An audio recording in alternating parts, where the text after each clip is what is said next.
आजकल एक अजीब सी बात देखी जा रही है। जहां एक तरफ super hero movies box office के ऊपर राज किया करती थी, आजकल वो थोड़ी सी स्ट्रगल कर रही हैं, और दूसरी तरफ एनिमे की पॉपुलैरिटी ऐसे बढ़ रही है जैसे एक सुनामी। सोशल मीडिया पर देखो तो लोग सुपर हीरोज के नए कैरेक्टर्स के रिव्यू से ज्यादा एनिमे एपिसोड्स के एनालिसिस करते नजर आते हैं।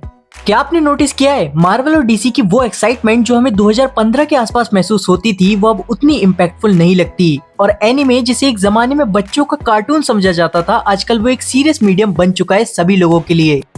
मुझे लगता है इस शिफ्ट के पीछे एंटरटेनमेंट की चॉइस नहीं, बल्कि एक डीपर साइकोलॉजी काम कर रही है। तो चलिए शुरू करते हैं सुपर हीरो मूवीज के डाउनफॉल, एनिमे के अपराइज के ऊपर एक डीपर पर्सपेक्टिव लेने की। तो चलिए शुरू करते हैं।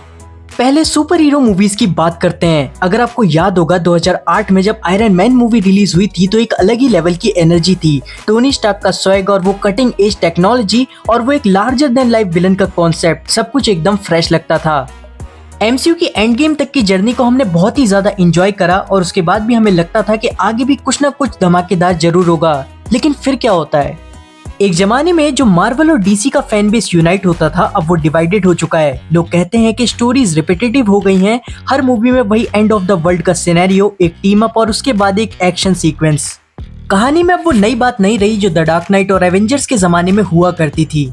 और ऑनेस्टली हमारी भी एक्सपेक्टेशंस बढ़ गई थी। सुपर हीरो मूवीज ने अपने आप को एक ऐसे पेडेस्टल पर रखा था कि अब एक छोटी सी भी गलती माफी के लायक नहीं लगती। फिर एक और चीज आई, ओवर सैचुरेशन। अब हर दूसरे महीने एक नई सुपर हीरो मूवी रिलीज होने लगी। फेज 4 के बाद तो मार्वल के कैरेक्टर्स के साथ लोगों ने कनेक्ट करना भी बंद कर दिया। जितना वो कनेक्ट आयरन मैन और कैप्टन अमेरिका जैसे कैरेक्टर्स के साथ किया करते थे, नए कैरेक्टर्स उतने ज्यादा कनेक्टिंग नहीं थे। और फिर आता है एनिमे। आपने नोटिस किया होगा कि आजकल अटैक ऑन टाइटन, नारुतो और डीमन स्लेयर जैसे शोज के अराउंड एक बज होता है। पहले सिर्फ डाई हार्ड फैंस ही इनके बारे में बात किया करते थे, लेकिन आजकल मेन स्ट्रीम ऑडियंस भी बात करने लगी है। अब सवाल ये है कि एनिमे में ऐसा क्या है जो सुपर हीरो मूवीज में नहीं है। पहली बात, स्टोरी टेलिंग। एनिमे की कहानियां प्रिडिक्टेबल नहीं होती, हर शो अपने आप में एक एक्सपेरिमेंट होता है। डेथ नोट जैसे शोज हमें साइकोलॉजिकल थ्रिल देते हैं, और योर नेम जैसी स्टोरीज हमें इमोशनल डेप्थ। ये चीज सुपर हीरो मूवीज में मिसिंग है, क्योंकि उनका फॉर्मूला सेट है। दूसरी चीज, रिलेटेबिलिटी। देखो, सुपर हीरोज हमेशा परफेक्ट होते हैं, वो एक आइडल वर्ल्ड को दिखाते हैं जो हमेशा मोटिवेट करता है। लेकिन एनिमे कैरेक्टर्स फ्लूइड होते हैं, जैसे नारुतो। वो एक हीरो जरूर है, लेकिन उसका सफर एकदम इम्परफेक्ट है। उसके स्ट्रगल्स, इनसिक्योरिटीज और फेलियर्स हमें अपनी लाइफ की याद दिलाते हैं। और तीसरी बात, डाइवर्सिटी। एनिमे के पास रेंज देख लो, slice of life, romance, horror, sci fi, fantasy, हर एक चीज का ऑप्शन है। आपके मूड के हिसाब से एनिमे के पास कुछ ना कुछ जरूर होगा। अब बात करते हैं क्लासिक्स की। आपने कभी सोचा है कि क्लासिक मूवीज जैसे द गॉडफादर, शॉशैंक रिडेम्पशन को हम आजकल क्यों भूलते जा रहे हैं? ये वो मूवीज हैं जो एक जमाने में सिनेमा का स्टैंडर्ड सेट करती थी। आज की जनरेशन की प्रॉब्लम यह है कि पेशेंस काफी कम हो गया है। क्लासिक्स को समझने के लिए समय लगता है, और हमें इंस्टेंट ग्रेटिफिकेशन चाहिए। 30 सेकंड की रील और 10 मिनट की यूट्यूब वीडियो के जमाने में 3 आवर्स की स्लो बर्न मूवी को समझना थोड़ा मुश्किल हो जाता है।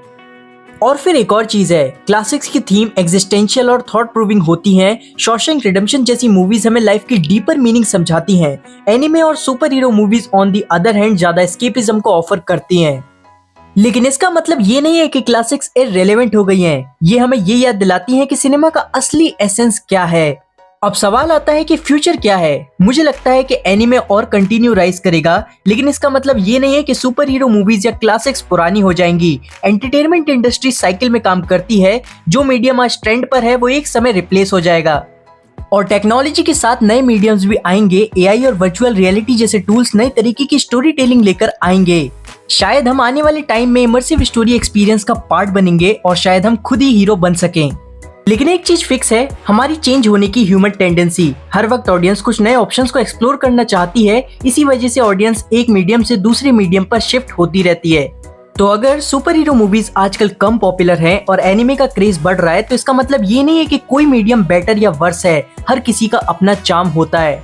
लेकिन आज का डिस्कशन एक चीज को हाईलाइट जरूर करता है, हमारी स्टोरीज का इम्पैक्ट उनकी विजुअल से नहीं, उनकी डेप्थ से होता है। चाहे वो सुपर हीरोज हो, एनिमे हो या फिर क्लासिक फिल्म्स, अगर कहानी रिलेटेबल और थॉट प्रूविंग है तो वो टाइमलेस बनेगी। तो आपका क्या टेक है? आप सुपर हीरो मूवीज के फैन हो, क्लासिक्स के फैन हो या फिर एनिमे के फैन हो? मुझे कमेंट सेक्शन में जरूर बताएं। और अगर आपको ये वीडियो पसंद आई हो तो लाइक और शेयर करना ना भूलें।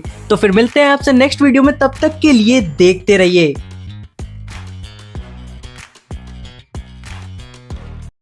The pop culture.